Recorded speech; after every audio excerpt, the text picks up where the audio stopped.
City life style ఇదో స్వర్గసీమ. నిద్రపోని నగరంలో అర్ధరాత్రి దాటిన అంతులేని వినోదం, ఉల్లాసం. పూర్తి వివరాలకు చదవండి రేపటి సాక్షి హైదరాబాద్ ఎడిషన్. అందరి దృష్టి అటువైపే ఉంది. సోషల్ మీడియా అరెస్టులు, అక్రమ కేసులు, వేలాదిగా నోటీసులు. ఎప్పుడు ఎక్కడ ఎవరిని ఎలా అరెస్టు చేస్తారో తెలియని పరిస్థితి. ఒక్క ఇంటూరి రవికిరణ్ మీదే 13 కేసులు పెట్టారు. రాష్ట్రమంతా అన్ని పోలీస్ స్టేషన్లకు తిప్పుతున్నారు. అందరి ఫోకస్ అటువైపు ఉన్న సమయంలో సైలెంట్గా చంద్రబాబు ఓ పని కానిచ్చేశారు. తనకు జన్మనిచ్చి తనకు రాజకీయ ఎదుగుదలకు ఉపయోగపడిన సీమగడ్డకు అన్యాయం తలపెట్టారు. శివరామకృష్ణన్ కమిటీ సూచించినట్టుగా అన్ని ప్రాంతాలు సమానంగా అభివృద్ధి చెందాలని, రాయలసీమకు జ్యుడిషియల్ క్యాపిటల్ ఇవ్వాలని, కర్నూలులో హైకోర్టు ఏర్పాటు చేయాలని జగన్ సంకల్పించారు. ఇప్పటికే అనేక సంస్థలు అక్కడ కొలువు తీరాయి. అక్కడ హైకోర్టు ఏర్పాటు అయ్యి ఉంటే మరో 43 అనుబంధ కోర్టులు కూడా జ్యుడిషియల్ క్యాపిటల్ కు ప్రామాణికంగా నిలిచేవి. కానీ 1000 కోట్ల అవినీతి సామ్రాజ్యాన్ని నిర్మించాలంటే రాష్ట్రంలోని మిగతా ప్రాంతాలను చంపేయాలి. చంద్రబాబు అదే చేశారు. కర్నూలులో ఏర్పాటైన లోకాయుక్త, హెచ్ఆర్సీ, సిబిఐ కోర్టు, ఇలా చెప్పుకుంటూ పోతే అనేక సంస్థలను అమరావతికి తరలించే కుట్రకు తెరలేపారు. సీమ ప్రజల పొట్ట కొట్టడానికి కూడా వెనుకాడలేదు. అక్కడ యువత జీవితాలను, భవిష్యత్తును నాశనం చేయడానికి కూడా వెనుకాడలేదు. ఇప్పటికే అనంతపురం నుంచి ఎయిమ్స్ను తరలించుకుపోయిన చంద్రబాబు ఎంఎస్ఎంఈ టెక్నాలజీ సెంటర్ని కూడా అమరావతికి తరలించే కుట్ర చేస్తున్నారు. ముఖ్యమంత్రిగా తండ్రి స్థానంలో ఉన్న వ్యక్తి అన్ని ప్రాంతాలను సమానంగా చూడాలి. తాను, తన బినామీలు, తన సామాజిక వర్గ రియల్టర్ల బాగు కోసం మిగతా ప్రాంతాల ఉసురు తీయడమే కాదు, లక్షల కోట్ల అప్పులు తెచ్చి కుప్పలు కుప్పలుగా అమరావతిలో పోస్తున్నారు. ఆ భారాన్ని రాష్ట్ర ప్రజలందరిపైన రుద్దుతున్నారు. కష్టపడండి, సంపాదించండి, పన్నులు కట్టండి, అమరావతి రియల్ ఎస్టేట్ కోసం మీ రక్తాన్ని దారబోయండి. తప్పదు. ఎందుకంటే ఒంటి కన్ను సిద్ధాంతం అలాంటిది. మరి అర్థం కాలేదా? బాబు గారి ఒంటి కన్ను సిద్ధాంతం ఎలా ఉంటుందో ఓ 10 పాయింట్లలో చెబుతాను, వినండి. క్వశ్చన్ నెంబర్ 1, కర్నూలులో ఏర్పాటైన లోకాయుక్తను అమరావతికి గద్దలా తన్నుకుపోవాలి. ఇదే ఒంటి కన్ను సిద్ధాంతం, అవునా కాదా? క్వశ్చన్ నెంబర్ 2, జగన్ కర్నూలులో ఏర్పాటు చేసిన హెచ్ఆర్సీని అమరావతికి ఎగరేసుకుపోవాలి. ఇదే ఒంటి కన్ను సిద్ధాంతం, అవునా కాదా? క్వశ్చన్ నెంబర్ 3, ఏపీఈఆర్సీ, వక్ఫ్ ట్రైబ్యునల్, సిబిఐ కోర్టు అన్ని అమరావతికే తరలించాలి. ఇదే ఒంటి కన్ను సిద్ధాంతం, అవునా కాదా? క్వశ్చన్ నెంబర్ 4, సీమ దశ దిశ మార్చే కొప్పర్తి ఎంఎస్ఎంఈ టెక్నాలజీ సెంటర్ను అమరావతికి దోచిపెట్టాలి. ఇదే ఒంటి కన్ను సిద్ధాంతం, అవునా కాదా? క్వశ్చన్ నెంబర్ 5, కర్నూలులో ఉన్న లా యూనివర్సిటీని అమరావతికి తరలించి సీమకు అన్యాయం చేయాలి. ఇదే ఒంటి కన్ను సిద్ధాంతం, అవునా కాదా? క్వశ్చన్ నెంబర్ 6, కర్నూలులో 43 అనుబంధ కోర్టులతో ఏర్పాటు కావాల్సిన జ్యుడిషియల్ సిటీ ప్రాణం తీసేయాలి. ఇదే ఒంటి కన్ను సిద్ధాంతం, అవునా కాదా? క్వశ్చన్ నెంబర్ 7, అమరావతిలో రియల్ ఎస్టేట్ కోసం కర్నూలు న్యాయ రాజధాని కాకుండా అడ్డుకోవాలి. ఇదే ఒంటి కన్ను సిద్ధాంతం, అవునా కాదా? క్వశ్చన్ నెంబర్ 8, ప్రాంతీయ సమతుల్యతకు పాతరేయాలి, అమరావతిని మాత్రమే అభివృద్ధి చేయాలి. ఇదే ఒంటి కన్ను సిద్ధాంతం, అవునా కాదా? క్వశ్చన్ నెంబర్ 9, అనంతపురం నుంచి తరలించిన ఎయిమ్స్తో సహా సీమలో ఇంకేమీ మిగలకుండా చూడాలి. ఇదే ఒంటి కన్ను సిద్ధాంతం, అవునా కాదా? క్వశ్చన్ నెంబర్ 10, లక్షల కోట్లు అప్పులు తెచ్చి అమరావతిలో కుమ్మరించి భారం అందరిపై వేయాలి. ఇదే ఒంటి కన్ను సిద్ధాంతం, అవునా కాదా? ఈ 10 ప్రశ్నలకు సమాధానం దొరికితే అసలు ఒంటి కన్ను సిద్ధాంతం అంటే ఏంటో మనకు క్లియర్గా అర్థమైపోతుంది. రైట్, ఈ అంశాలపైనే మనం మాట్లాడబోతున్నాం. చర్చలో పాల్గొంటున్నారు వెంకటరెడ్డి కారుమూరు గారు, వైఎస్ఆర్సీపీ జాయింట్ సెక్రటరీ, పురుషోత్తం రెడ్డి గారు సీనియర్ అనలిస్ట్, అలాగే ఎం సుబ్బయ్య గారు senior advocate, Kurnool bar association ex president. Right, ముందుగా వెంకటరెడ్డి గారితో మాట్లాడదాం. వెంకటరెడ్డి గారు, ఒకవైపేమో ఈ సోషల్ మీడియాలో ప్రశ్నించిన వారిని క్లియర్గా తల్లికి వందనం ఎక్కడ, పెట్టుబడి సాయం ఎక్కడ, ఫ్రీ బస్ ఎక్కడ అని ప్రశ్నించిన వాళ్ళందరిపైన కేసులు పెట్టి నోటీసులు ఇవ్వడము, వాళ్ళ అక్రమ కేసులు బనాయించడము, జైల్లో దూయడం, ఇవన్నీ ఒక ఇంటూరి రవికిరణ్ మీదే 13 కేసులు పెట్టి రాష్ట్రం మొత్తం కూడా తిప్పుతున్నారు. అందరి దృష్టి అటువైపు ఉన్న సమయంలో సీమకు అన్యాయం చేస్తూ, అంటే ఎవరు క్వశ్చన్ చేయకుండానే సీక్రెట్గా రాయలసీమని ఒక న్యాయ రాజధానిగా అన్ని ప్రాంతాలు అభివృద్ధి చెందాలనే ఉద్దేశంతో తీసుకొచ్చిన ఒక సంకల్పాన్ని చంపేయాలి. అలా చంపేయాలంటే అందరి దృష్టి అటువైపు ఉన్నప్పుడే చేయాలి. ఇప్పుడు అదే జరుగుతోందా ఏంటి? కర్నూలు నుంచి ఇన్ని సంస్థలను తీసుకెళ్ళిపోతున్నారు అమరావతికి. ఈశ్వర్ గారు, ముందుగా మీకు ప్యానెల్లో ఉన్న అందరికీ, అట్లానే సాక్షి టీవీ ప్రేక్షకులకు నమస్కారాలు. గుడ్ ఈవినింగ్ అందరికీ. డైవర్షన్ అనేది చంద్రబాబు నాయుడు గారికి డిఎన్ఏలోనే ఉంది.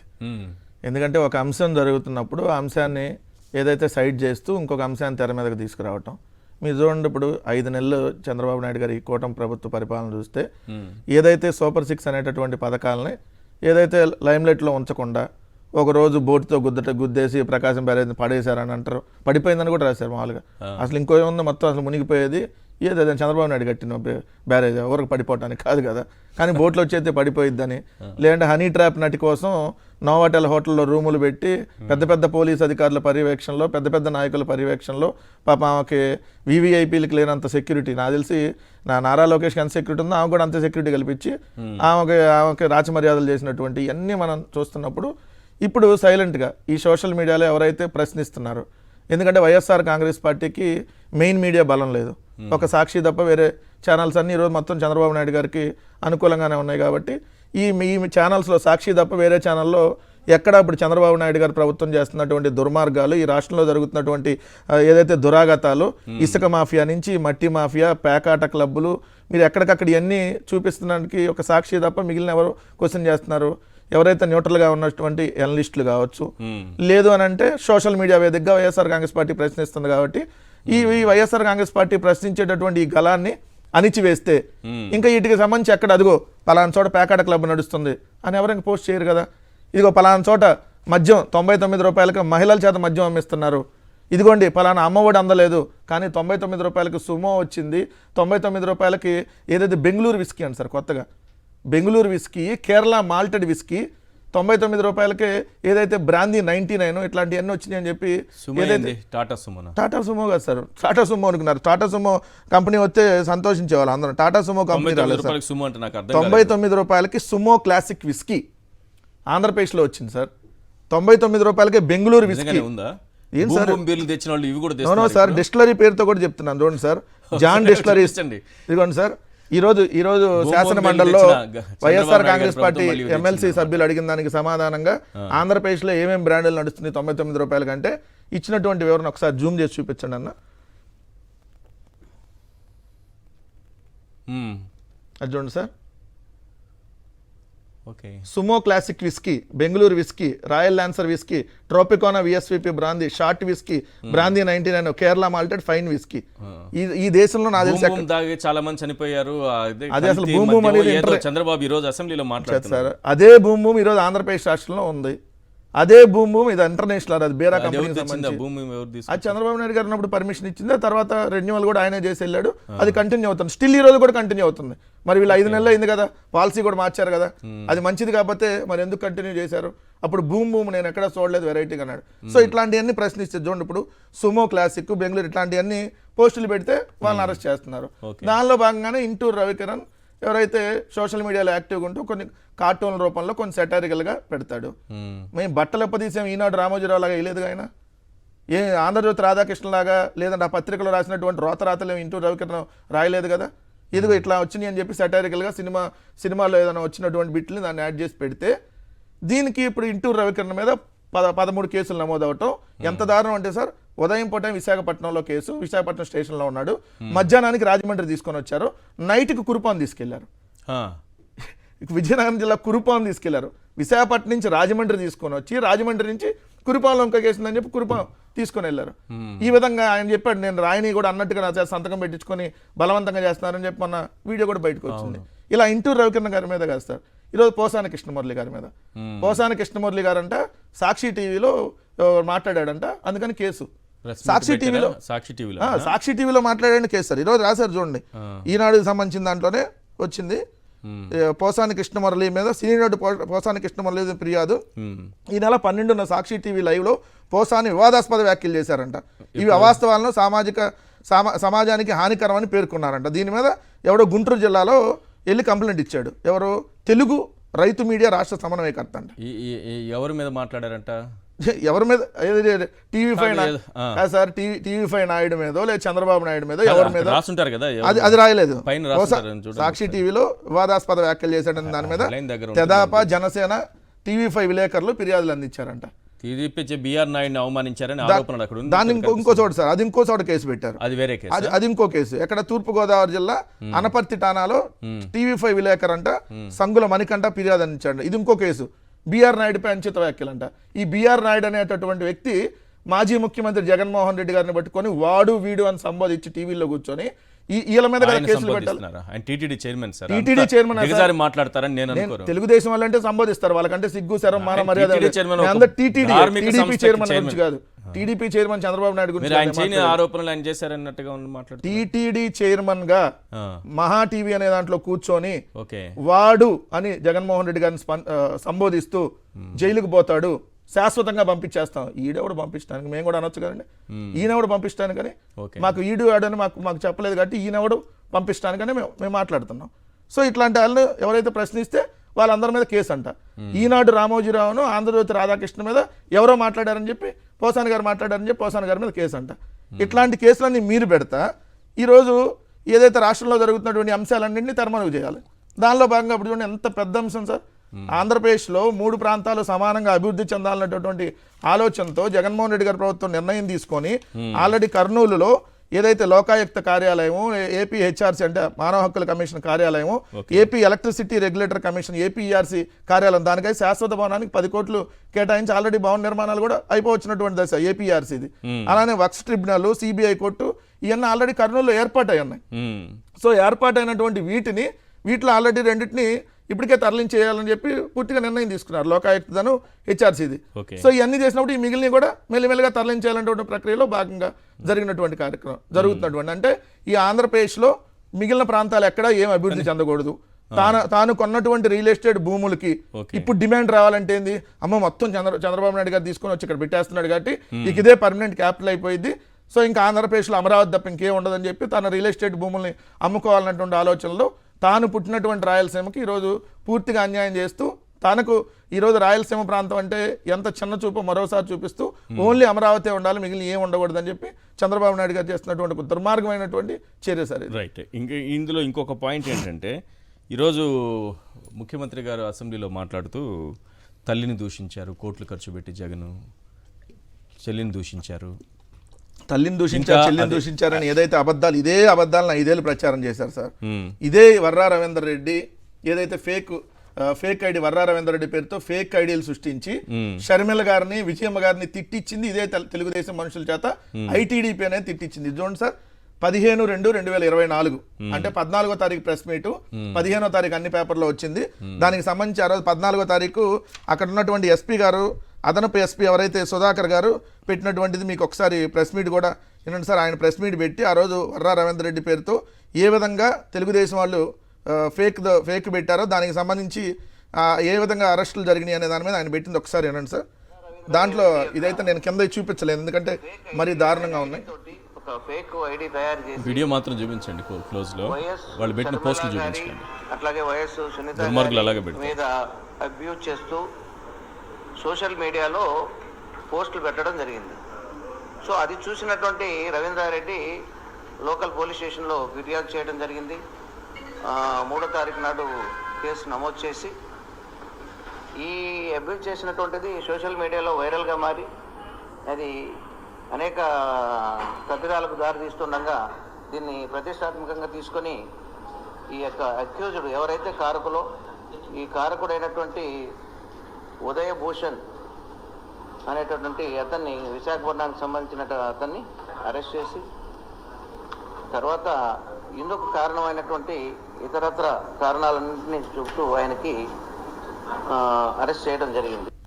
చూడండి సార్, ఇప్పుడు దాని మీద ఆల్రెడీ వర్రా రవీందర్ రెడ్డి కంప్లైంట్ ఇచ్చిన దాని మీద ఏదైతే క్రైమ్ నెంబర్ 45/2024 అప్పుడే కేసు నమోదైంది. ఇది కూడా నా పేరు మీద తప్పుడు అకౌంట్లు క్రియేట్ చేసి ఐటీడీపీ అని ఏదైతే లోకేష్ ఆధ్వర్యంలో నడుస్తున్నటువంటి ఐటీడీపీ వాళ్ళు తప్పుడు పోస్టులు పెట్టించారు, దీని మీద చర్యలు తీసుకోండి, ఎవరు ఈ అకౌంట్ నడుపుతున్నారని చెప్పి ఆయన ఆ రోజు కంప్లైంట్ ఇస్తే దానికి అప్పుడు ఎస్పీగా ఉన్నటువంటి సిద్ధార్థ్ కౌశల్ ఎస్పీ గారి ఆధ్వర్యంలో కడప ఎస్పీగా ఉన్నారు. వీళ్ళు ఇటువంటి ఆల్రెడీ షర్మిల మీద కూడా చేసి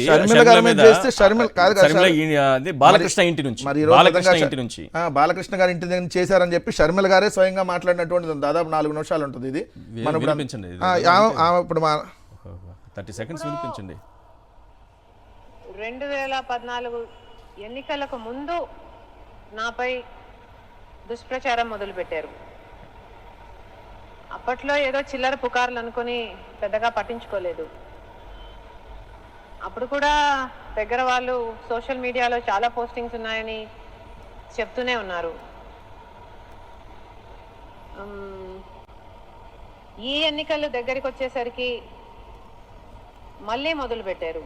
2019 అప్పుడు సో ఇది ఎవరో ఎన్నికలు దృష్టిలో పెట్టుకునే చేస్తున్నారు అని అర్థమైంది. మరి ఇంకెంత అర్థమైనప్పుడు షర్మిల గారు 2014 ముందు వాళ్ళే జయించారు, 2019 ముందు వాళ్ళే జయించినప్పుడు 2024 ముందు కూడా మీ పేరు వాడి వాళ్ళే జయించారని మీరు చెప్పగానే పోలీసులు కూడా చెప్తున్నారు కదా. పోలీసులు ఆల్రెడీ అరెస్ట్ చేశారు దాంట్లో. మళ్ళీ ఈ రోజు ఆమె కూడా వచ్చి చంద్రబాబు నాయుడు గారు తానా అంటే తందానా అనేటటువంటి పరిస్థితి. సో ఇవన్నీ ఫేక్ పోస్టింగ్లకు సంబంధించి ఇవన్నీ ఇప్పుడు జరుగుతున్నాయి. కాబట్టి ఒకటి క్లియర్ గా సార్, ఎవరు తప్పు చేసినా ఎవరిని ఇప్పుడు తప్పు చేసిన వాళ్ళని ఎవరు కూడా సమర్థించట్లా. ఇప్పుడు నిజంగా వాళ్ళు అబ్యూజ్డ్ పోస్టులు పెట్టుంటే వాళ్ళని అరెస్ట్ చేయమని అంటున్నాం. రెండు ఇప్పుడు మీ దగ్గర పెడుతున్నటువంటి పరిస్థితి ఏంటి? సాక్షాత్తు మెయిన్ మీడియాలో సోషల్ మీడియాలో మీరు సైకోలు అని రాస్తున్నారు కదా, జర్నలిస్టులు ముసుగులో ఉన్న సైకోలు ఏదైతే టీవీ ఛానల్ నడుపుతూ చైర్మన్ హోదాలో ఉండి మాట్లాడుతున్నటువంటిది, టీటీడీ చైర్మన్ పొజిషన్ లో ఉండి వాడు వీడు అని మాట్లాడుతున్నటువంటిది, మరి వాళ్ళందరూ కదా వాళ్ళందరూ ఉన్నారు కదా. మహా టీవీలో కూర్చొని మీకు నేను మీకు వినిపిస్తాను. ఎంత ఈ పోస్టులన్నీ పెడుతున్నటువంటి వాళ్ళని అరెస్ట్ చేయకుండా ఏదైతే సెటైరికల్ గా పోస్టులు పెడుతూ ఇదిగోండి పలానా చేస్తే పలానా అమ్మఒడి అందట్లేదు, లేదు మీరు ఇచ్చినటువంటి సూపర్ 6 ని గాలికి వదిలేశారు, ఎప్పుడో 2018లో పోస్ట్ షేర్ చేశాడని రైతును అరెస్ట్ చేశారు సార్. జగన్మోహన్ రెడ్డి గారిని పట్టుకొని వాడు వీడు అంటూ టీటీడీ చైర్మన్ అనే హోదాలో కూర్చొని మాట్లాడాడు. మరి వీళ్ళ మీద కదా, వీళ్ళు కదా సైకోలు, మరి వీళ్ళని కదా నిజంగా అరెస్ట్ చేయాల్సిందే. సో వైఎస్ఆర్ కాంగ్రెస్ పార్టీకి సంబంధించి ఏదో పోస్ట్ చేస్తేనో ప్రశ్నిస్తేనో అది ఎంత దారుణం అంటే సార్, నా మీద పెట్టిన కేసు అయితే దారుణం. ఇప్పుడు పెట్టి బెయిల్ కూడా వచ్చింది. నేను సంజయ్ ఎక్స్పోర్ట్ అనే దానికి సంబంధించి ఒంగోలు ఎమ్మెల్యే దామర్చల్ల జనార్దన్ తమ్ముడు సత్య దాంట్లో డైరెక్టర్ గా ఉన్నాడు, విశాఖపట్నంలో డ్రగ్ కంట్రైన్ వచ్చింది, దానికి దీనికి సంబంధం ఉందని చెప్పి మన ఛానల్లోనే మాట్లాడిన దాని మీద కేసు పెట్టారు. సో ఇవన్నీ మాట్లాడిన అంటే ఏదైతే ఈ పలానా వాళ్ళకి దానికి సంబంధించి ప్రశ్నిస్తే కేసులు పెడుతున్నప్పుడు మరి నిజంగా ఇట్లాంటివి చేస్తున్న వాళ్ళ మీద కదా ఈరోజు కేసులు పెట్టాలి. రైట్ పురుషోత్తం రెడ్డి గారు, ఒకవైపేమో ఈ అక్రమ కేసులు, అరెస్టులు, సోషల్ మీడియా గందరగోళం, ఇవన్నీ ప్రజల దృష్టి అంతా అటువైపే ఉంది. అసలు ఏం జరుగుతోంది ఈ రాష్ట్రంలోని, ఇది దృష్టి అంతా అటువైపు ఉన్న టైంలో అనుకోకుండా చాలా సీక్రెట్గా, చాలా రహస్యంగా ఈ కర్నూలు నుంచి అనేక సంస్థలను తీసుకెళ్ళి మళ్ళీ అమరావతిలో పెట్టేటటువంటి కుట్ర జరుగుతోంది అనేది, ఈ 2 పాయింట్లకు సంబంధించి ఏం చెప్తారు? ఈశ్వర్ గారు, అందరికీ నమస్కారం. నమస్తే సార్. సరిగ్గా 87 సంవత్సరాల క్రితం, అంటే రేపు రాయలసీమ ప్రజలకు కోస్తా పెద్దలు ఇచ్చినటువంటి హామీ పత్రం శ్రీబాగ్ ఒప్పందం కుదిరిన రోజు. మద్రాసు రాష్ట్రాన్ని నుంచి తెలుగు రాష్ట్రంగా ఇడిపోవాలనే సందర్భం వచ్చినప్పుడు రాయలసీమకున్న సమస్యలను ప్రస్తావిస్తూ వాటి శాశ్వత పరిష్కారం కోసం శ్రీబాగ్ అనే దేశోద్ధర నాగేశ్వరరావు గారు పంతులు ఇంట్లో చెన్నైలో జరిగిన ఒప్పందం శ్రీబాగ్ ఒప్పందం ఈ రోజుకి 87 సంవత్సరాలు ముగిస్తుంది. దాంట్లో ఉన్న 4-5 అంశాలు ఎంతవరకు వచ్చినాయి, ఇంకా ఏమి మిగిలి ఉన్నాయో చర్చించాల్సిన ఈ సమయంలో చిన్న చిన్న కార్యాలయాలను కూడా రాయలసీమలో ఉన్నటువంటి వాటిని తీసుకెళ్లిపోతుంది దానిపైన స్పందించాల్సిన పరిస్థితి రావడం దురదృష్టకర విషయం. అది రాయలసీమ ప్రజల యొక్క దుస్థితి. ఏదైనా సరే పెద్ద మనుషుల ఒప్పందం అయినా, శ్రీబాగ్ ఒప్పందం అయినా, ఒప్పందాల ఉల్లంఘన, ఇచ్చిన మాట తప్పడం అనేది జరిగినప్పుడే ప్రాంతీయ ఉద్యమాలు వస్తాయి. అది మన తెలుగు రాష్ట్రానికి సుపరిచితం. 53 నుంచి 56 తెలుగు రాష్ట్రం, ఆ తర్వాత తెలంగాణ ఉద్యమం, ఇవన్నీ కూడా పెద్ద మనుషుల ఒప్పందం ఉల్లంఘించిన కారణంగా తెలంగాణ ఉద్యమం. ఇప్పుడు రాయలసీమలో ఇట్లాంటి బాధలు వస్తున్నాయంటే శ్రీబాగ్ ఒప్పందం అమలు చేయకపోవడం కారణంగా. ఇట్లాంటి నేపథ్యం చూసుకున్నప్పుడు ఓకే, చంద్రబాబు నాయుడు గారు ఎన్నికలకు ముందు ఏకైక రాజధానిగా అమరావతి ఉంటుందని చెప్పారు. సరే, వాళ్ళకి మ్యాండేటరీ రాజకీయ కారణాలతో వాళ్ళకి వచ్చింది, వాళ్ళు చేయొచ్చు. కానీ గతంలో ఆల్రెడీ నిర్మాణంలో ఉండి అనౌన్స్ ఉండి కార్యాలయాలు పనిచేస్తున్న కార్యాలయాన్ని తీసుకెళ్లే ప్రయత్నం చేయడం అనేది చాలా దుర్మార్గమైన విషయం. ఎందుకంటున్నానంటే కోర్టులో ఇది జగన్మోహన్ రెడ్డి గారి ప్రభుత్వం జ్యుడిషియల్ క్యాపిటల్లో భాగంగా కొన్ని కార్యాలయాల్ని మీరు ప్రస్తావించిన 4-5 కార్యాలయాలు ఆల్రెడీ అక్కడ పనిచేస్తున్నాయి. లోకాయుక్త లక్ష్మణ్ రెడ్డి గారు మొదటిగా అక్కడ కార్యాలయాన్ని ప్రారంభించారు, అవన్నీ నడుస్తున్నాయి. ఈ సందర్భంగా కోర్టులో చర్చ కూడా జరిగింది ఈశ్వర్ గారు. కోర్టుకి కొంతమంది వెళ్ళి అమరావతి రాజధాని తరలించే భాగంగా ఇవన్నీ పోతున్నాయన్నప్పుడు కోర్టులో చర్చ జరిగింది. ఆంధ్రప్రదేశ్ అప్పుడు ఈ 4 కార్యాలయాలు హైదరాబాద్ లో పనిచేస్తున్నాయి. ఆల్రెడీ అమరావతి రాజధాని ప్రాంతంలో లొకేట్ అయినటువంటి ఏ కార్యాలయాన్ని మేము తరలించట్లేదు. హైదరాబాద్ లో ఉన్న కార్యాలయాలు మాత్రమే మేము మాకున్న విశేషాధికారాలు, మాకున్న సార్వభౌమాధికారంతో మేము కర్నూలులో లొకేట్ చేస్తున్నాం, అధికారం మాకుందంటే కోర్టు అంగీకరించే ఆదేశాలతోనే మనం కర్నూలులో ఈ 4 కార్యాలయాలు వచ్చాయి. కానీ ఇదేం కోర్టుకు తెలియ కోర్టులో జరిగింది ఇది. ఇప్పుడు మళ్ళీ ఆ కార్యాలయాలు తీసుకెళ్లాలి అని చెప్పి తీసుకెళ్లకూడదు, అది రాజ్యాంగ విరుద్ధం అని చెప్పి ప్రకటించమని చెప్పి ఒకరు కోర్టులో పిటిషన్ వేస్తే ప్రభుత్వం ఏం చేయాలి? ఈశ్వర్ గారు, ఇది ఏ ప్రభుత్వం అయినా కంటిన్యూ ప్రాసెస్ కాబట్టి మాకున్నటువంటి ఆ ప్రభుత్వం కూడా కోర్టులో డిబేట్ నడిచిన తర్వాతనే కోర్టు ఆదేశాల మేరకే 4 కార్యాలయాలు అక్కడ పెట్టడం జరిగింది. ఇది మా ప్రభుత్వ విధానంలో భాగంగానే చెప్పాల్సింది పోయి మేము మార్చుకుంటాం, చట్ట సవరణ చేసి ఆ కార్యాలయాలు తీసుకొచ్చి అమరావతిలో పెడతామని చెప్పి రాష్ట్ర ప్రభుత్వం అఫీషియల్ గా కోర్టులో అఫిడేవిట్ దాఖలు చేసింది. ఈ ప్రభుత్వం ఇంకా వాళ్ళు చట్ట సవరణ చేయాలి. జగన్మోహన్ రెడ్డి గారు ఏమో తనకున్న నోటి హక్కుతో ఇవ్వలేదు, చట్టబద్ధంగా ఇచ్చాడు ఆ 4 కార్యాలయాలు కర్నూలులో. కాబట్టి ఇప్పుడు మార్చాలంటే చట్ట సవరణ చేయాలి. కానీ ఆ సవరణ చేసి మరి మేము అక్కడికి మారుస్తామని చెప్పి కోర్టుకు చెప్పారు. అవి అక్కడే కర్నూలులో ఉంటే ఏం జరుగుతుంది, ఎందుకు ఇప్పుడు అమరావతికి మార్చాలి? బేసిక్ గా నేను అనుకుంటుంది కర్నూలులో ఉంటే ఏం జరుగుతుంది అనే దానికన్నా ఇప్పుడు అమరావతి రాజధాని పైన ఫోకస్ ప్రధానంగా పెడుతున్నారు. ఓకే, మీకు మ్యాండేటరీ వచ్చింది, ఎలక్షన్ ముందు కూడా మీకు అన్ని కార్యాలయాలు పెడతా ఉన్నారు, రాష్ట్ర రాజధాని పెట్టుకోండి. కానీ ఇతర ప్రాంతాల్లో ఉన్న రాష్ట్ర స్వభావం కార్యాలయం ఎందుకు అక్కడికి తీసుకెళ్ళాలి? ఇది మౌలికమైన ప్రశ్న. ఎందుకు తీసుకెళ్తున్నారు అని అంటే నేను అనుకుంటుంది ఏంటంటే, ఇప్పుడు కూడా చంద్రబాబు నాయుడు గారు అసెంబ్లీలో సెల్ఫ్ సఫిషియెంట్ రాజధాని అనే పదం వాడారు. సెల్ఫ్ సఫిషియెంట్ రాజధాని అనే పదం వాడుతూ అదే బడ్జెట్ లో 15,000 కోట్ల రూపాయలు ప్రపంచ బ్యాంక్ అప్పు తీసుకొస్తామని చెప్పారు. ఇప్పుడు అమరావతికి ఏదైతే ప్రాథమికంగా వర్కులు కేటాయిస్తున్నారో అది ఏ డబ్బుతో? 15,000 కోట్ల రూపాయల ప్రపంచ బ్యాంక్ అప్పు, ఇంకొక 12,000 కోట్ల రూపాయలు నాబార్డ్ నుంచి రుణం, అంటే మొత్తం అప్పే కదా 26,000 కోట్ల రూపాయలు అప్పు తీసుకొచ్చి ఆడ రాజధాని నిర్మాణాన్ని పనులు ప్రారంభిస్తామని ఒకవైపు అంటారు, ఇంకోవైపు సెల్ఫ్ సఫిషియెంట్ రాజధాని అంటారు. ఈ గందరగోళం ఎందుకు వస్తా ఉందంటే, ఇప్పుడు రాజధాని ప్రాథమిక దశలో ఉన్న నేపథ్యంలో అక్కడ ఒక వాతావరణం క్రియేట్ కావాలంటే పెద్ద ఎత్తున పరిశ్రమలో ఇన్స్టిట్యూషన్స్ రావాలి. మీరు ప్రారంభ మాటలో చెప్పినట్టు అవి వచ్చే పరిస్థితి కనపడలేదు కాబట్టి ప్రభుత్వం తన చేతిలో ఉన్న కార్యాలయాలు అక్కడ పెట్టే ప్రయత్నం చేస్తా ఉంది. సో జగన్మోహన్ రెడ్డి గారు పెట్టిన కార్యాలయాలని తీసుకెళ్తున్నారు, వీళ్ళు పెట్టింది ఏమి లేదైతే. అంటే ప్రభుత్వం తన చేతిలో ఉండదే కదా, ఇవన్నీ రాష్ట్ర ప్రభుత్వ కార్యాలయాలు కదా. ముఖ్యమంత్రి ఎవరున్నా రాష్ట్ర ప్రభుత్వ కార్యాలయాలు. హైదరాబాద్ లో ఉన్న వాటిని తీసుకెళ్లి కర్నూలులో పెట్టారు, కర్నూలులో ఉన్న వాటిని తీసుకొచ్చి ఇప్పుడు అమరావతిలో పెడుతున్నారు. అదే మా చేతిలో ఉంది కదా. పాయింట్ ఏంటంటే, మేము ప్రైవేట్ సంస్థలు 1,000 కోట్ల రూపాయలు ఐటీ కంపెనీలు వస్తాయనే దానికి ఇప్పుడు ఆచరణలో సాధ్యం కాదు. కాబట్టి రాష్ట్ర ప్రభుత్వం తన పరిధిలో ఉన్న కార్యాలయాలను అటు తీసుకెళ్తే ఒక వాతావరణం వస్తుంది. మీరు పైకి చెప్తుంది ఏంది, ఆడ ఒక అద్భుతం జరుగుతుందని పైకి చెప్తా, దాన్ని వదిలేసి ఇక్కడికి రాయలసీమలో ఉన్నటువంటి కార్యాలయాలు తీసుకెళ్లడం అనేది ధర్మం కాదు, అది రాయలసీమకు అన్యాయం చేసినట్టు అవుతుంది. రెండో పాయింట్ ఏంటంటే, మీరు ప్రస్తావించిన అత్యంత కీలకమైంది కొప్పర్తిలో ఉన్నటువంటి ఏదైతే కేంద్ర ప్రభుత్వం కేంద్ర ప్రభుత్వం దాదాపు 3-4 వేల కోట్ల రూపాయలు విలువ చేసే బడ్జెట్ ని కేటాయించింది కొప్పర్తి మరియు కర్నూలు జిల్లా ఉన్నటువంటి ఇంకొక ఓర్వకల్లు. ఈ 2 SEZల పరిధిలో ఈ రెండింటిని ప్రతిపాదన రాష్ట్ర ప్రభుత్వం పెట్టింది. ఏది జగన్మోహన్ రెడ్డి గారు అధికారంలో ఉన్నప్పుడే ఆనాడున్న రాష్ట్ర ప్రభుత్వం ఈ 2 ప్రాంతాల యొక్క ఈ గ్రీన్ ఫీల్డ్ ఇండస్ట్రియల్ కారిడార్ రావాలనే ఉద్దేశంతో శ్రీ సిటీ లాగా రాయలసీమలో ఇంకొక 2 కొప్పర్తి ఓర్వకల్లు, ఈ 2 ఆ రోజు జగన్మోహన్ రెడ్డి గారు చొరవ తీసుకోవడం, పర్టికులర్ గా నాకు వ్యక్తిగతంగా ఫ్రెండ్ కూడా చెప్తున్న గురుమూర్తి గారు పార్లమెంట్ లో ప్రస్తావన చేసి దాన్ని లాక్కొచ్చి ఒక పొలికి తీసుకొస్తే దాదాపు 3,000 చిల్లర కోట్ల రూపాయలు కడపకి, ఇంకొక 2,000 కోట్ల రూపాయలు కర్నూలు ఓర్వకల్లి కేంద్ర ప్రభుత్వం ఇస్తా ఉంది. ఇప్పుడు ఆ రెండింటికి పేరు పెట్టి అలికేట్ చేస్తే దాన్ని మళ్ళీ అక్కడ తీసుకెళ్తే ఏమవుతుంది? ఇప్పుడు ఉదాహరణకు ఒక శ్రీ సిటీ లాగా కొప్పర్తి మరియు ఓర్వకల్లు మారబోతోంది రాయలసీమ, ఇది ఒక వరంగా మారుతుంది. ఇప్పుడు శ్రీ సిటీ ఉంది కాబట్టి చంద్రబాబు నాయుడు గారు అధికారంలో ఉన్నప్పుడు హీరో మోటార్స్ అనేది శ్రీ సిటీ పక్కన సత్యవేడులో వచ్చింది, చంద్రబాబు గారు ఉన్నప్పుడు వచ్చింది హీరో మోటార్స్ 2,000 కోట్ల రూపాయలు దాకా అనుకుంటా. అంటే ఎందుకు వచ్చింది అక్కడికి? శ్రీ సిటీ ఉంది కాబట్టి వచ్చింది. ఈరోజు కొప్పర్తి ఉండి ఓర్వకల్లు ఎక్స్పోజ్ అయితే మీపిరిల్లో కావచ్చు ఇంకా పరిశ్రమలు వస్తాయి, అది కదా అభివృద్ధి అంటే. కాబట్టి ఇట్లాంటి అభివృద్ధికి ఊతమిచ్చే కొప్పర్తికి గాని ఓర్వకల్లు గాని మరింత ప్రోత్సాహాలు ఇవ్వాల్సింది. నాకు తెలిసి సీమకు ద్రోహం అనేది ఈ న్యాయక రాజధానికి సంబంధించి అనుబంధ సంస్థలో మిగతావో తీసుకెళ్లడం కంటే కూడా ఈ ఎంఎస్ఎంఈకి కొప్పర్తి ఎంఎస్ఎంఈ సెంటర్ ఉంది కదా, ఇది తీసుకెళ్లడం అనేది సీమకే పెద్ద ద్రోహం చేసినట్టు అవుతుందేమో అనిపిస్తుంది సార్. అతి పెద్ద ద్రోహం కిందకి వస్తుంది. శ్రీమకే కాదు రాష్ట్రానికి నష్టం ఉంటుంది. ఎట్లా ఎందుకు అంటున్నానంటే, మీకు శ్రీ సిటీలో జగన్మోహన్ రెడ్డి గారి అధికారం ఉన్నప్పుడు 22,000 కోట్ల రూపాయలు పెట్టుబడులు వచ్చినాయి శ్రీ సిటీలో.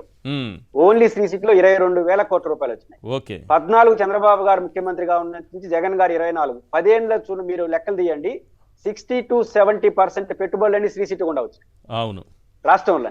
అవును ఏమి ప్రయత్నం చేయకుండానే రాజశేఖర రెడ్డి గారు దూరదృష్టి ఏర్పాటు చేసిన ఆ శ్రీ టీవీ వల్ల రేపు కొప్పర్తి అట్లే అవుతుంది, Correct. ఓర్వకల్లు అట్లే అవుతుంది. అంటే ఈ రెండు వస్తే రాయలసీమకు ఉపాధి కలవడం మాదు రాష్ట్రానికి ఒక ఆదాయ వనరుగా మారుతుంది. ఈ రోజు శ్రీ సిటీ రాష్ట్రానికి ఒక ఆదాయ వనరుగా మారింది కదా. కాబట్టి ఇట్లాంటి శ్రీ సిటీ, కొప్పర్తి, ఓర్వకల్ అనేది రాయలసీమలో మాత్రమే రాగలవు. భూమి కావచ్చు, మౌలిక వస్తువులు కావచ్చు, వాతావరణ సమతుల్యత వల్ల ఇది అనువైన ప్రాంతం. Yes. మీరు అనుకున్న కొన్ని ప్రాంతాల్లో రాదు, పరిశ్రమలు రావు. కాబట్టి ఇట్లాంటి ఒక రాష్ట్రానికి అడ్వాంటేజ్ అంటే రాయలసీమకి నష్టం అనేది ప్రాథమికమైన విషయం. రాష్ట్రానికి కూడా ఒక అడ్వాంటేజ్ కోల్పోతారు. సిసిటీ లేకుండా ఉంటే ఆ 22,000 కోట్లు వచ్చిందేటి కావు కదా. కాబట్టి ఈ పాయింట్ ఆఫ్ వ్యూలో కూడా రాష్ట్ర ప్రభుత్వం ఆలోచించి రాష్ట్రానికి కూడా నష్టమైన దీన్ని నివారించాలి. చివరికి ఒక మాట చెప్పాలి ఈశ్వర్ గారు, చరిత్రను మనం పరిశీలిస్తే ఈరోజు పెద్ద మనుషుల ఒప్పందం కానీ శ్రీబాగు ఒప్పందం కానీ అమలు చేయకపోవడం ఎలా ఈరోజు రాయలసీమ ఎనుగుబాటుతనం కానీ ఉత్తరాంధ్ర ఎనుగుబాటు కానీ తెలంగాణ రాష్ట్ర ఏర్పాటు ఎందుకు వచ్చింది? కరెక్ట్. ఎందుకు వచ్చిందంటే మనం చేసుకున్న ఒప్పందాలు అమలుకి వెళ్ళలేదు. ఒక్క చిన్న ఒప్పందం, పెద్ద మనుషుల ఒప్పందంలో ఉప ముఖ్యమంత్రి ఆంధ్ర రాయలసీమ నుంచి ఉంటే ముఖ్యమంత్రి, తెలంగాణ వాళ్ళకి ఉప ముఖ్యమంత్రి ఇవ్వాలి. తెలంగాణ వాడు ముఖ్యమంత్రిగా ఉంటే రాయలసీమ కోస్తా వాళ్ళకి ఉప ముఖ్యమంత్రి ఇవ్వాలి. ఉమ్మడి రాష్ట్రంలో అమలు చేయలేదు.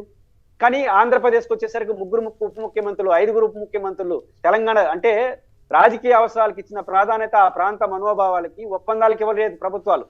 దాని ఫలితమే తెలంగాణ ఉద్యమం. రేపు రాయలసీమలో కూడా ఈ ఆకాంక్షలు, ఈ బాధలు ఎందుకు వ్యక్తం కావాలి? కాబట్టి ప్రభుత్వం ఆలోచించుకోవాల్సింది శ్రీబాగు ఒప్పందంలో ఉన్నటువంటి మొదటి హామీ ఎట్లా పక్కన పెడుతున్నారు, రెండో హామీ పక్కన పెడుతున్నారు. ఒక్క చిన్న హామీని కూడా అమలు చేయకపోతే రాయలసీమ భవిష్యత్తు ఏమవుతుంది? ఇది ఖచ్చితంగా ప్రభుత్వాలు ఆలోచించాలి. శ్రీబాగు ఒప్పందం రేపు అందరూ మిగిలిపోయిన ఆశలు పరిగణించుకోవాలంటే మిగిలిన దానికంటే తీసుకెళ్లే ప్రయత్నం చేస్తే ఇంతకన్నా దారుణమైన ఇంకోటి లేదు. ఖచ్చితంగా ప్రభుత్వం పునరాలోచించాలని నేను ఈ సందర్భంగా డిమాండ్ చేస్తాను. రైట్. గోపి పిఠాపురం నుంచి ఒక కాలర్ ఉన్నారు. గోపి గారు చెప్పండి, ఏం చెప్పాలనుకుంటున్నారు?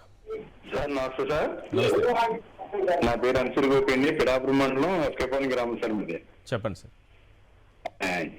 ఇప్పుడు 2014లోనే మా మిసెస్ ని వైసీపీ సర్పంచ్ నిలబెట్టాం సార్, బీసీ సెట్ సార్ మేము. ప్రెసెంట్ ఇప్పుడు ఈ అరెస్ట్ల గట్ట సోషల్ మీడియాలో పోస్టులు పెడుతున్నారు, అరెస్ట్ల గట్ట వేస్తున్నారు కదా సార్. అవును. ఏదంటే వాటికి ఏం జడిసేది భయపడేది వైసీపీ కార్యకర్తలు ఎక్కడా లేదు సార్. ఓన్లీ సోషల్ మీడియాలో ఏదో అయిపోతుందని చూపిస్తున్నారు తప్ప అలాంటిది బయట జరగట్లేదు. భయపడే స్థితిలో వైసీపీ కార్యకర్తలు కూడా ఎవరు లేరు సార్ ఇక్కడ. అంటే జగన్మోహన్ రెడ్డి గారు చెప్పారు కదా, నేను పోస్ట్ పెడుతున్నాను, మొదటి అరెస్ట్ నా నుంచే కావాలని. ధైర్యంగా ఉన్నారా? అందరూ భయపడిపోతున్నారా, వెనక్కి వెళ్ళిపోతున్నారా? లేకపోతే అలాగేం లేదు సార్, ఎవ్వరు వెనక్కి వెళ్ళట్లేదు సార్. మరి ఇన్ని కేసులు పెడుతున్నారు, ఇంత ఇంటూరు రవికిరణ్ చూడండి పాపం, ఆయన్ని ఏ రకంగా ఇబ్బందులు పెడుతున్నారు అవన్నీ కూడా చూపించి ఇంటూరు రవికిరణ్ మీదే 13 కేసులు. కొంతమందిని అమ్మాయిని కూడా తీసుకెళ్లి పోలీస్ స్టేషన్లో కొట్టారంటే ఇంత దుర్మార్గంగా ప్రవర్తిస్తుంటే భయపడరా ఎవరు సోషల్ మీడియా కార్యకర్తలు? మరి భయపడి జగన్ గారు ఇప్పుడు జగన్ గారే మా ధైర్యం సార్. అంతేనా? జగన్ గారే మా ధైర్యం, భయపడి ప్రసక్తే లేదు సార్. రైట్. అయితే ఏంటంటే చెప్పండి చెప్పండి చెప్పండి సార్. ఏంటంటే కొంచెం మరి అధికార పార్టీలో ఉన్నారు కదండి, కొంచెం జనాలకి ఒక భయం అన్నది చూపించాలని చూపుతున్నారు తప్ప జగన్ గారి మీద ఉన్న అవమానం ఎక్కడ ఎవరికే తగ్గలేదు సార్. రైట్ అండి, రైట్. థ్యాంక్ యూ అండి గోపి గారు. కామరాజు రణస్థలం నుంచి. కామరాజు గారు చెప్పండి. నమస్తే. నమస్తే అండి. ఏం లేదు, ఇప్పుడు ప్రజెంట్ సోషల్ మీడియా ప్రశ్నించిందని అందరూ అరెస్ట్ చేస్తున్నారు సార్. ఏదో ఏమైనా ఇచ్చే సూపర్ 6 హామీలు అన్నారు.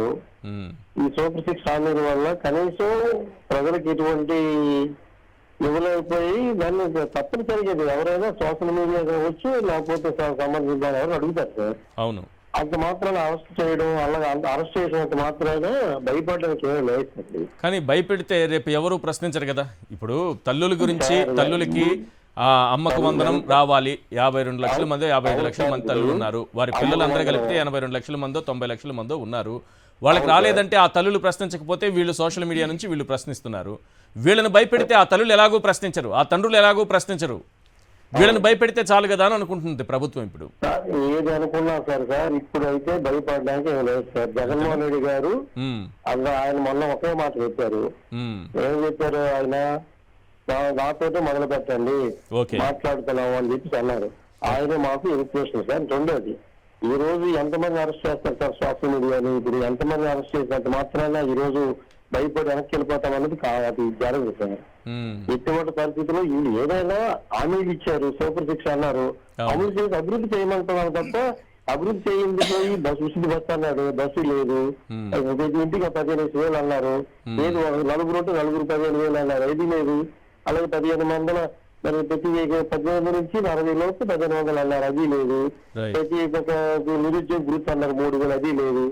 ఏది ఇవ్వనప్పుడు ప్రశ్నించే గొంతు తప్పనిసరిగా వస్తుంది సార్. నేనేమో సోషల్ మీడియా వేదికగా ఇట్లాంటి క్వశ్చన్స్ చేస్తున్న వారిని నిజంగా హ్యాట్స్ ఆఫ్, వాళ్ళకి భయం లేకుండా ఇప్పటికే చేస్తున్నందుకు. దానికంటే అసలు వాళ్ళెందుకు ఇంతమంది కోసం జైలుకు పోవాలి, అక్రమ కేసులు ఎదుర్కోవాలి, వీళ్ళెందుకు ఆ పోలీసులు లాఠీ దెబ్బలు తినాలో నాకు అర్థం కావట్లేదు. మరి ఆ తల్లులు ఏమైపోతున్నారు, తండ్రులు ఏమైపోతున్నారు, రైతులు ఏమైపోతున్నారు, విద్యార్థులు ఏమైపోతున్నారు, నిరుద్యోగులు ఏమైపోతున్నారు, వీళ్ళందరి కోసమే కదా పాపం వాళ్ళు ఇన్ని కేసులు పెట్టించుకొని ఇన్ని లాఠీ దెబ్బలు తింటున్నారు. వాళ్ళలో మార్పు రావాల్సిన అవసరం ఉందా లేదా? ఖచ్చితంగా రావాలి సార్. అది నేను మొదటి నుంచి నా పాయింట్ అది.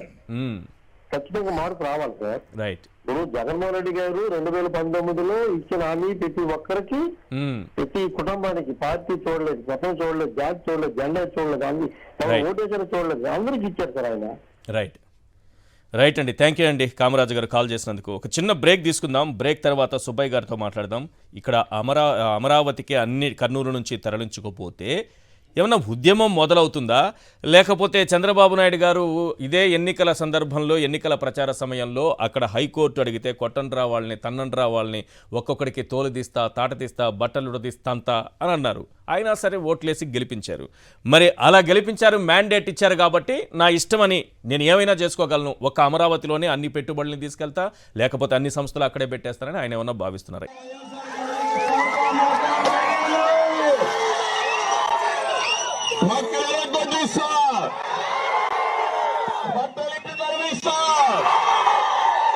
ఉంటావా, రమ్మంటావా, చేతగారి దద్దమ్మలారా, పనికి మాలిన వ్యక్తులారా, నేరాలు ఘోరాలు చేసే దరిద్రులారా, నన్ను పట్టుకోలేదండి. ఎవడు అన్నారు తల్లుడి రారా రా రాజు. రైట్. ఇది ఎన్నికల సందర్భంగా కర్నూలులో కొండారెడ్డి బురుజు సాక్షిగా అంటారు కదా, అక్కడ మాకు కర్నూలుకే హైకోర్టు కావాలి, న్యాయ రాజధాని మాకు కావాలని అడిగిన వాళ్ళ మీద బట్టలు ఇప్పించి ఒక్కొక్కరిని తన్నిస్తానని చంద్రబాబు నాయుడు గారు అన్నారు. మరి భయపడ్డారో ఏమో, మళ్ళీ తర్వాత ఎవరు అడగలేదు. ఇప్పుడు అన్ని తరలించుకుపోతున్నారు. ఇప్పుడు కూడా ఎవరో మాట్లాడకపోవచ్చు, ఎందుకంటే భయపడ్డారో ఏమో, ఎందుకంటే చంద్రబాబు నాయుడు గారు అంత ఆవేశంగా మాట్లాడడం మొదటిసారి నేను అలా చూడడం. అయితే ఎస్ సుబ్బయ్య గారు, ఏంటి సార్, ఏది మిగలదా ఇప్పుడు ఈ కర్నూలుకి? ఒకటి Lokayukta, HRC, APRC, Waqf tribunal, CBI court, Kopparthi MSME technology centre, law university ఉంటుందా వెళ్ళిపోతుందా అనేది ఇప్పటికే డౌట్. ఎందుకంటే ఇంకొక లా యూనివర్సిటీ అమరావతికి వస్తుందన్నారు. అది ఇక్కడిదే తీసుకెళ్ళిపోతున్నారా, కొత్తది తీసుకొస్తారా తెలియదు. ఆల్రెడీ రెండోది అవుతుంది కర్నూలుకి వస్తే, మనకి ఒకటి వైజాగ్లో ఉంది కాబట్టి. అసలు ఏం జరుగుతోంది? అన్నీ వెళ్ళిపోతాయి అంటున్నారు, ప్రశ్నించే వాళ్ళు లేరు.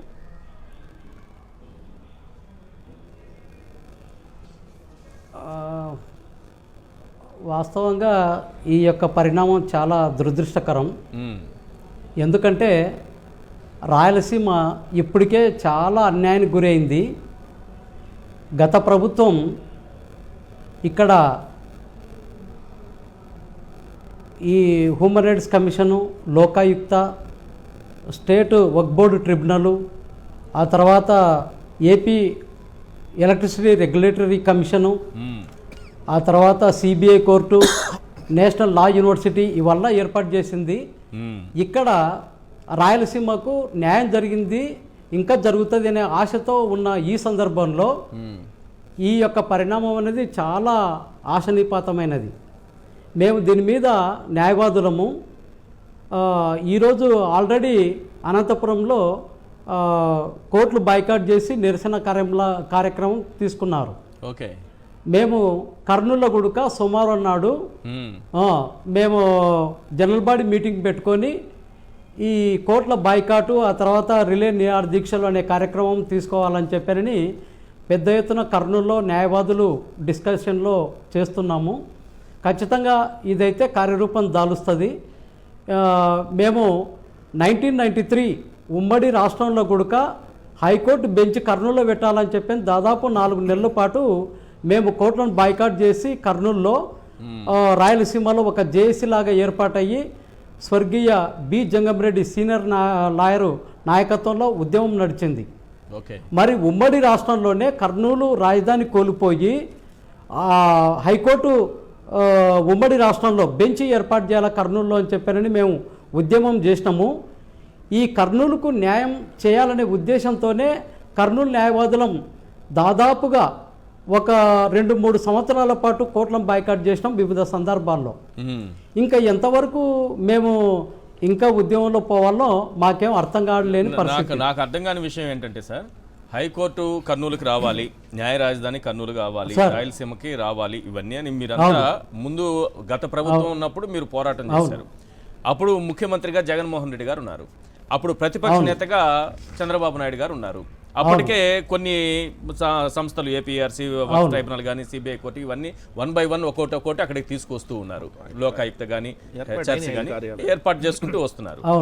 కానీ దీన్ని అడ్డుకుంటున్నారు, న్యాయ రాజధానిని అడ్డుకుంటున్నారు కోర్టుల ద్వారా అని మీరంతా ఒక ఉద్యమం చేస్తున్న సమయంలో చంద్రబాబు నాయుడు గారు అదే కర్నూలుకు వచ్చి ఒక్కొక్కరిని అడిగితే బట్టలు కూడా తీస్తానని చెప్పారు.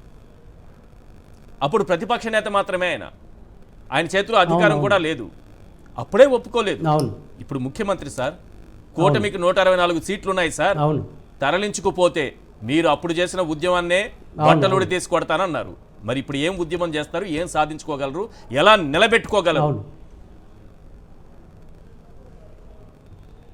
దీన్ని అదే దాదాపుగా ఇప్పటికే జనాల్లో ఒక కదలిక అనేది వచ్చింది సార్. మేము న్యాయవాదులము, ఆ తర్వాత రాజకీయ పార్టీలు, కుల సంఘాలు, ఆ తర్వాత మిగతా వర్గాలు కూడా, విద్యార్థి యువజన సంఘాలు కూడా ఈ విషయం మీద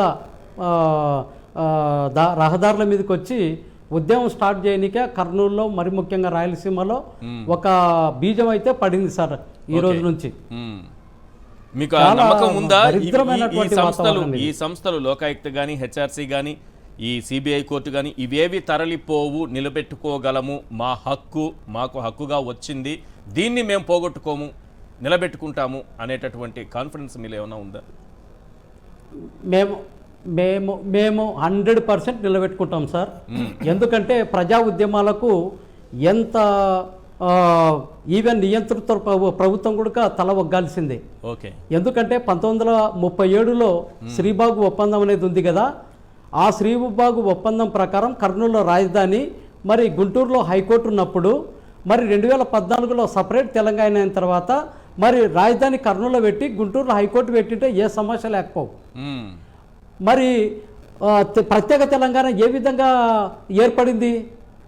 మొత్తం వ్యవస్థలలో నువ్వు ఆండబెట్టినావు హైదరాబాద్లో, వేసిన రోడ్ల మీద వేసి డెవలప్మెంట్ చేసిన కన్నా చేసి మిగతా రాష్ట్రం అంతా అగోతి పాలైంది. వాళ్ళు హైదరాబాద్ మాకు బాగా ఉంది, దాదాపు ఈరోజు కనీసం హైదరాబాద్ నుంచి 70 నుంచి 80 వేల కోట్ల బడ్జెట్ హైదరాబాద్ నుంచే వస్తుంది. మరి వాళ్ళు హ్యాపీగా తీసుకొని పోయి ఇప్పుడు మరి కర్నూలు పరిస్థితి ఏంది? మరి రాయలసీమ మరియు ఉత్తరాంధ్ర, ఇప్పుడు శ్రీకాకుళం కానీ విజయనగరం కానీ ఒక్క వైజాగ్ తప్ప ఈవెన్ విశాఖపట్నం జిల్లా కూడా పేదరికంలో మగ్గుతున్నటువంటి ప్రాంతము. మరి రాయలసీమలో ఇప్పటికే వలసలు మొదలైనవి. ఎక్కడ ఆదోని ప్రాంతము, ఆలూరు, పత్తికొండ, ఎమ్మిగనూరు, మంత్రాలయం ఇటువంటి ప్రాంతాల నుంచి మొత్తం వలసలు మొదలైనవి. ఎక్కడ బెంగళూరు, హైదరాబాదు, చెన్నై, ముంబై, ఇట్లా వేరే వేరే సుదూర ప్రాంతాలకు చిన్న చిన్న పిల్లల్ని ఇంటికాడ పెట్టి వాళ్ళు పోతున్నారు.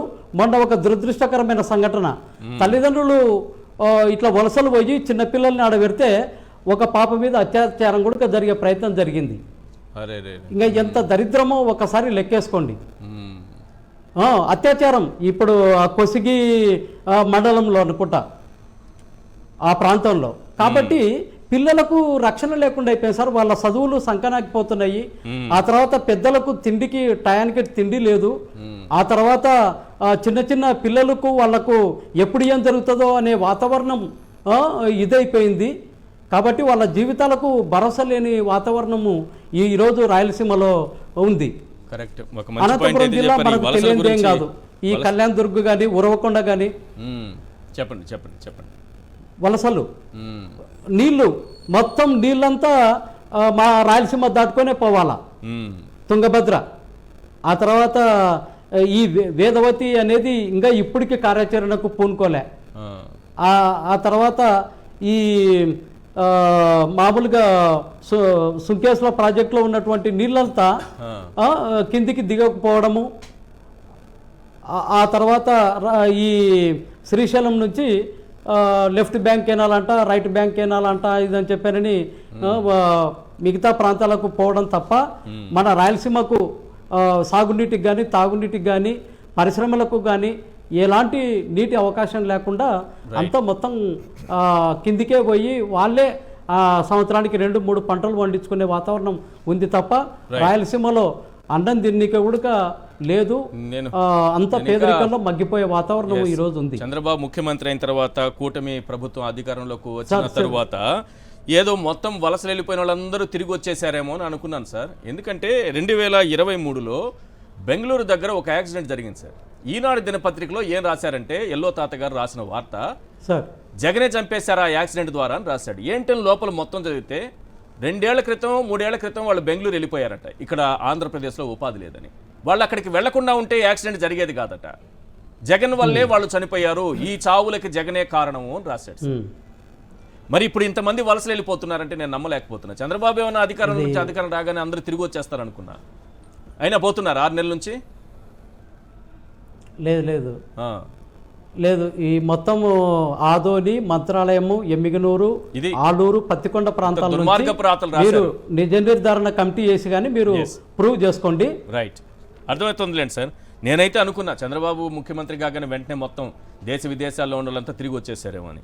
రైట్, ఒక కాల్ తీసుకుని మీతో మాట్లాడతాను సార్. రమేష్, విశాఖపట్నం నుంచి. రమేష్ గారు చెప్పండి, ఏం చెప్పాలి సార్? నమస్కారం సార్, మీకు ప్యానల్లోని పెద్దలకి, విశేషించి పురుషోత్తం రెడ్డి గారికి, తర్వాత వెంకటరెడ్డి అన్నకి నమస్కారం సార్. సార్, చంద్రబాబు నాయుడు గారు ముందు నుంచే ప్లాన్ వేసుకుని ఉన్నారండి. అమరావతికి అన్ని పట్టుకెళ్ళిపోవాలి, రాయలసీమ పాడైపోవాలి, ఉత్తరాంధ్ర పాడైపోవాలి సార్. ఆయనకి కావాల్సింది ఒక్క అమరావతి సార్. ఎందుకు అమరావతి మీద అమరావతి పైన అంత ప్రేమ? అవును సార్, తన అనునాయులు, తర్వాత తన జాతి వాళ్ళు వాళ్ళందరూ కలిపి అక్కడ భూములు కొనుక్కున్న వాళ్ళకి మంచి చేయాలి కదండి. వాళ్ళకి అందరికి మంచి చేసిన తర్వాత ఈయన ఇప్పుడు 2027లోనే జమిలీ ఎన్నికలు అంటున్నారు. దానికి ముందే ఇవన్నీ చేసేసినట్లయితే మాత్రం ఏదో కొద్దిగా అయిపోయి అక్కడ అమరావతిలో ఎవరో భూములు కొంటారని ఆ మహానుభావుడు అనుకుంటున్నాడు. కానీ సార్, ఇక్కడ ప్రతి వ్యక్తి కూడాను ఆయన చేసిన మోసాలు, ఎలక్షన్ లో ఆయన ఈవీఎంలతో చేసిన మోసాలు అన్ని ప్రజలకు తెలుస్తారు. కానీ ప్రజలు ఎందుకు తెలుసా ఊరుకున్నారు? మీ అభిప్రాయమా, ప్రజల అభిప్రాయమా?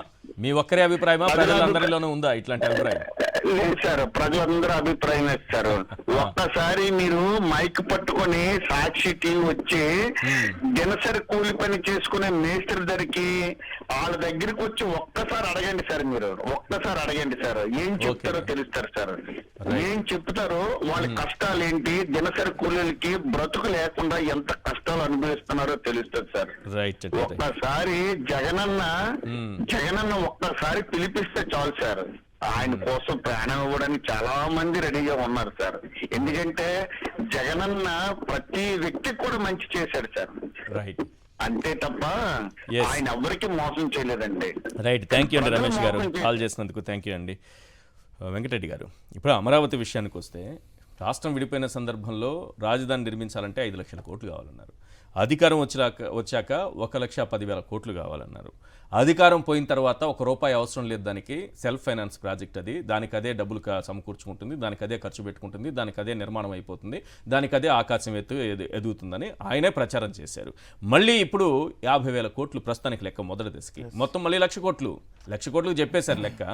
దీంట్లో అప్పులు ఉన్నాయి, ఆ అప్పులన్నీ తీసుకొచ్చి కుప్పలుగా అక్కడ పోయాలని అంటున్నారు. అసలు ఇది సెల్ఫ్ ఫైనాన్స్ ప్రాజెక్టా, లేకపోతే అప్పులు తెచ్చుకొని కట్టుకునే ప్రాజెక్టా, ఏం ప్రాజెక్ట్ అని అర్థం కావట్లేదు. పైగా ఇవన్నీ తరలించుకొని అక్కడికే పోతున్నారు. అసలు దీంట్లోకి వెళ్ళే ముందు సార్, ఇప్పుడు ఆంధ్రప్రదేశ్ రాష్ట్రం విడిపోయేటప్పుడు ఎందుకు మనం విడిపోకూడదని కోరుకున్నాం?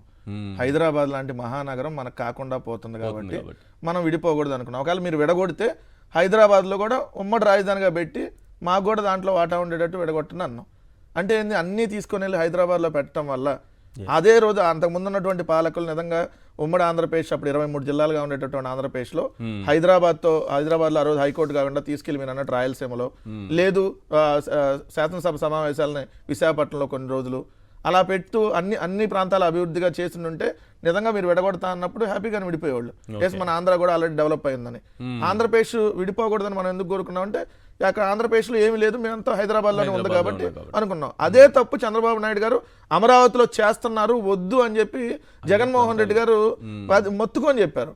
ఎందుకంటే ఇప్పుడు 3 ప్రాంతాలు సమానంగా అభివృద్ధి చెందాలి. దానిలో భాగంగా రాయలసీమకు హైకోర్టును తీసుకొని వెళ్దాం, విశాఖపట్నానికి సెక్రటేరియట్ని తీసుకొని వెళ్దాం. సో అమరావతిలో ఏదైతే అసెంబ్లీ నుంచి 3 ప్రాంతాలు సమానంగా అభివృద్ధి చెందేటట్టు చేద్దామని చెప్పి జగన్మోహన్ రెడ్డి గారు నిర్ణయం తీసుకుంటే కోర్టుకు వెళ్ళారు.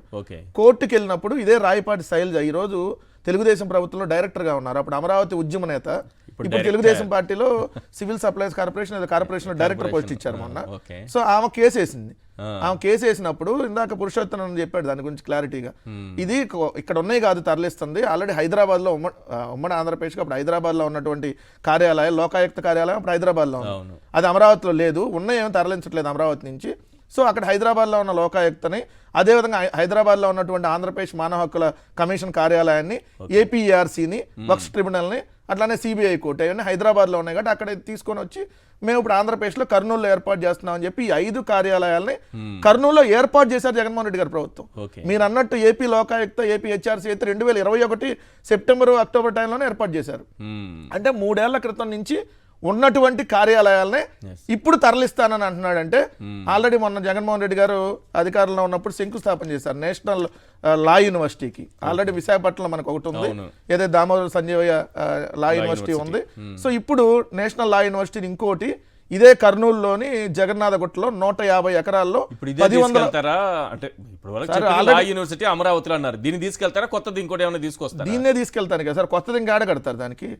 ఇప్పుడు ఆల్రెడీ దీనికి సంబంధించి జగన్మోహన్ రెడ్డి గారు మార్చి 14, 2024 శంకుస్థాపన చేసి 1111 కోట్లతో ఏదో చేయాలి, 6 నెలల్లో దీన్ని పూర్తి చేయాలని చెప్పి టార్గెట్ పెట్టారు. ఇప్పుడు ఆల్రెడీ 6 నెలలు అయింది వీళ్ళు అధికారంలోకి వచ్చి, కానీ ఇది లేదు. ఇప్పుడు దీంతో పాటు హైకోర్టు ఏదైతే పెట్టాలని నిర్ణయం తీసుకున్నారు కానీ నిజంగా హైకోర్టు కానీ వచ్చుంటే 4 జిరాక్స్ సెంటర్లే వస్తాయి అని చెప్పి పచ్చి బూతులు మాట్లాడారు సార్ కొంతమంది.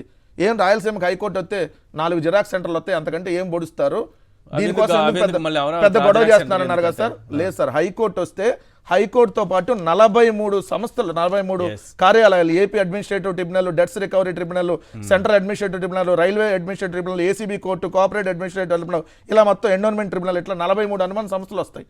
43 అనుబంధ కోర్టులు దీనికి సంబంధించి ఏర్పాటు అవుతాయి ఇక్కడ. అలానే ఇవి కాకుండా జగన్మోహన్ రెడ్డి గారి ప్రభుత్వం రాష్ట్ర వినియోగదారుల వివాదాల పరిష్కార కమిషన్ ఏర్పాటు చేయాలని నిర్ణయం తీసుకుంది. AP legal metrology commission, AP labour commission, AP VAT appellate tribunal ఇవన్నీ ఏర్పాటు చేయాలని చెప్పి కూడా నిర్ణయం తీసుకుంటే ఇప్పుడు ఉన్నటువంటి 5 కార్యాలయాలని తరలించేటటువంటి ప్రక్రియ చేస్తే ఇంక వచ్చేటటువంటి 43 పోతాయి, 43, 48 కార్యాలయాలు రాయలసీమకు వచ్చేటటువంటి దాన్ని మొత్తాన్ని తీసుకెళ్లి అమరావతిలో పెట్టాలంట. నిజంగా అమరావతిలో మీరు అన్నట్టుగా అమరావతి రాజధాని మీరేమన్నారు, సెల్ఫ్ ఫైనాన్స్ క్యాపిటల్, అసలు అది సంపద సృష్టించే నగరం. ఏమయ్యా సంపద సృష్టించే నగరం అయితే ఇప్పటికే 5,000 కోట్ల రూపాయలు దాని మీద అప్పు చేసావు. రాయలసీమలో ఉన్న పురుషోత్తం అన్న కడుతున్నాడు, ఇదే గుంటూరు జిల్లాకు సంబంధించి నేను ఇంట్రెస్ట్ కడుతున్నా. ఎంత ఇంట్రెస్ట్ తెలుసు సార్, 5,013 కోట్లు హడ్కో నుంచి, బ్యాంకుల కన్సల్టెంట్ నుంచి, అమరావతి బాండ్ల నుంచి 5,013 కోట్లు తెస్తే నెలకు 423 కోట్లు వడ్డీ రూపంలో చెల్లిస్తున్నాం. అంటే సంవత్సరానికి 1,693 కోట్లు 10 ఏళ్ల పాటు చెల్లించాలి. అంటే 17,000 కోట్లు ఈ 5,000 కోట్లు తెచ్చిన దానికి మొత్తం 17,000 కోట్లు మీరు మేము అందరం చెల్లిస్తుంటే ఇంకా ఇప్పుడు 50,000 కోట్లు దాన్ని కూడా ఏంటి 15,000 కోట్లేమో ప్రపంచ బ్యాంకు ఏడీబీ నుంచి తెస్తారంట అప్పు. అడ్కో నుంచి సూత్రప్రాయంగా ఒక 12,000 కోట్లు ఓకే అంట. కేంద్ర రాష్ట్ర ప్రభుత్వాలు ఇతర సంస్థల నుంచి రుణాలు బాండ్ల రూపంలో ఇంకో 23,000 కోట్లు సేకరిస్తారంటే 5,000 కోట్లకి 17,000 కోట్లు అయితే మీరు 50,000 కోట్లు నిజంగా అప్పులు మీకు పుట్టి తెస్తే ఈ 50,000 కోట్లకి 2.5 లక్షల కోట్లు, 2.5 లక్షల కోట్లు ఇస్తారు 50,000 కోట్లకి. అమరావతి సెల్ఫ్ ఫైనాన్స్ ప్రాజెక్టా అప్పుల కుప్ప? అమరావతి సెల్ఫ్ సఫిషియెంట్ అనేది వాళ్ళు చెప్పే సిద్ధాంతం ఏంటంటే 50,000 ఎకరాలు ఉన్నాయి, ఒక 20,000 ఎకరాలు ఇన్ఫ్రాస్ట్రక్చర్ రోడ్లకు పోతే 30,000 ఎకరాలు వస్తాయి, 10,000 ఎకరాలు రైతులకు ఇచ్చేయాలి, 10,000 ఎకరాలు అడ్మినిస్ట్రేషన్ పోతే 10,000 ఎకరాలు అమ్మితే 1,00,000 కోట్లు వస్తాయి. ఫ్లాట్లు వేసి ఆ 10,000 ఎకరాలు అమ్మితే 1,00,000 కోట్లు వస్తాయి. ఆ రోజు రావాలంటే దానికి ముందు ఇప్పుడు వెంకటరెడ్డి గారు చెప్పిన ఖర్చులన్నీ పెట్టాలి. ఇది యాడ్ నుంచి పెడతారు? అది మౌలికమైన ప్రశ్న. 1,00,000 కోట్లు ఎట్టొస్తాయంటే ఆ 10,000 ఎకరాలు అమ్మితే వస్తాయి. అక్కడ ఒక అద్భుతం జరిగితే మీరు నేను లాంటి వాళ్ళంతా పోయి ఆడ కొనుక్కుంటే ఫ్లాట్లు అప్పుడు 1,00,000 కోట్లు వస్తాయండి. 1,00,000 కోట్లు రావచ్చు, ఇంకా లెక్కలు వేసుకుంటే 2,00,000 కోట్లు కూడా రావచ్చు. అది రావాలంటే ఆడ ఏర్పాట్లు ఇవన్నీ జరగాలంటే ఒక 50,000 కోట్లు మినిమం పెట్టాలి కదా. ఆ 50,000 కోట్లు పెట్టాలంటే ఇప్పుడు 15,000 కోట్ల కోసం ప్రపంచ బ్యాంకు అమెరికా అన్ని తిరుగుతున్నాం 15,000 కోట్ల కోసం. ఇంకా 50,000 కోట్లు ఎప్పుడు తెచ్చేది? కాబట్టి ఈ సెల్ఫ్ సఫిషియెంట్ రాజధాని అనేది నాట్ పాసిబుల్. వాళ్ళు ఇప్పుడైనా పునరాలోచించాలి. ఒక మౌలికమైన ప్రశ్న అంటే ఈశ్వర్ గారు మీరు ప్రస్తావించినట్లు భయపడిపోతారా, లేదా ప్రతిపక్ష నాయకుడు ఉన్నప్పుడు అలా మాట్లాడారు కదా అంటే, ప్రతిపక్షం ఎప్పుడు కూడా పార్టీల రూపంలో ఉండదు. ప్రతిపక్షం ఎప్పుడు ప్రజల్లో ఉంటుంది. ప్రజల్లో ఉన్న ప్రతిపక్షాన్ని ఎవరు చంపలేరు, వాళ్ళు మచ్చిక చేసుకునే చంపాలి. కాబట్టి ప్రతిపక్షాన్ని చంపలేరు. మాకు ఎంవి రమణారెడ్డి గారు దివంగత నేత ఒక మాట అనేవాడు, ఎప్పుడు చెప్పింది చెప్తున్నావు శ్రీబాగ్ అని 80 ఏళ్ళ నుంచి చెప్తున్నావు అంటే చనిపోయే ముందు ఆయన చెప్పిన మాట ఏంటంటే, ఆయన చెప్పిన మాట ఇది పరిష్కారం రాయలసీమతో ముడిపడి ఉంది, నా గొంతులో తడారేంత వరకు నేను మాట్లాడుతూనే ఉంటాను అన్నాడు. నా గొంతులో తడారితే ఇంకో గొంతు అందుకుంటుంది అన్నాడు. ఎంవి రమణారెడ్డి గొంతు తడారిపోయింది, కానీ రాయలసీమ గొంతులు ఏమి తడారలేదు. మాట్లాడుతూ ఉంటారు రూపాలను. నేను 100లో నేను ఒక్కరిని. పాయింట్ ఏంటంటే చంద్రబాబు నాయుడు గారు నేను రిక్వెస్ట్ చేసేది కూడా ఈ సందర్భంగా ఏంటంటే, మీరు రాజధాని పెడతానంత పెట్టుకోండి, మీరు పొలిటికల్ డెసిషన్ తీసుకున్నారు. ఉన్న కార్యాలయాలను తీసుకెళ్లడం, శ్రీ సిటీ లేకపోతే కొప్పర్తి లాంటి వాటిని డిగ్రేడ్ చేసే పద్ధతిలో వ్యవహరిస్తారన్న వార్తలు ఏదో వస్తున్నాయో దీని పట్ల పునరాలోచించండి. రాజకీయ నిర్ణయం అమలు చేసుకోండి. మీకు మ్యాండేట్ వచ్చింది, ఎలక్షన్ ముందు కూడా చెప్పినారు. ఆల్రెడీ ఉన్న కార్యాలయాలు తీసుకొచ్చే ప్రయత్నం మాత్రం ఆపకపోతే ఖచ్చితంగా అది రాయలసీమకు నష్టం వస్తుంది. రాయలసీమ నిరసన అనేది ఈశ్వర్ గారు ఒకప్పుడు ఇది రోడ్లోకి వచ్చే పరిస్థితి. ఈ రోజు ప్రజల నిరసన వాళ్ళు సమయం వచ్చినప్పుడు చెప్తారు. సోషల్ మీడియాలో యాక్టివ్ ఉండే కొంతమందిని ప్రజలు చరిత్ర నిర్మాతలు, కాబట్టి ప్రజల్ని ఎవరు ఏమి చేయలేరు. మాట్లాడే వాళ్ళు కొంతమందిని ఏమన్నా చేయొచ్చు, అది వారి ఉత్సాహం, మనం ఏం చేయలేము. Right. Thank you sir Purushottam Reddy గారు చర్చలో పాల్గొన్నందుకు. వెంకటరెడ్డి గారు అలాగే సుబ్బయ్య గారు thank you so much sir. ఇది వాళ్ళ చర్చా కార్యక్రమం. చూస్తూనే ఉండండి సాక్షి టీవీ.